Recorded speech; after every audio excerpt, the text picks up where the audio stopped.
আল্লাহ মালাকুল মাউত কে বলবেন, মালাকুল মাউত কি অবস্থা? বলবে সব শেষ। মাইয়াব্বা, কে বাকি?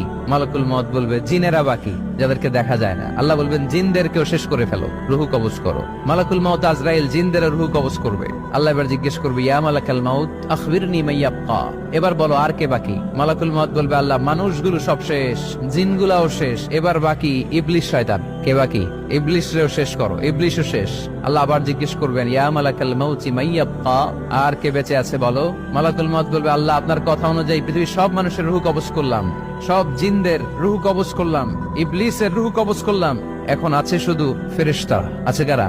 যাও ফেরেশতাদের রুহু কবজ করো। ফেরেশতাদের রুহু কবজ হয়ে যাবে। এবার আল্লাহ জিজ্ঞেস করবেন, ইয়া মালাকাল মাউত আখবিরনি মাইয়াব্বা। মালাকুল মাউত বলবে, আল্লাহ আপনার কথা মতো ধরে ধরে সব শেষ, ফেরেশতাও শেষ, 4 জন ছাড়া। কয়জন ছাড়া? জোরে বলেন, কয়জন ছাড়া? ইসরাফিল, জিব্রাইল, মিকাইল,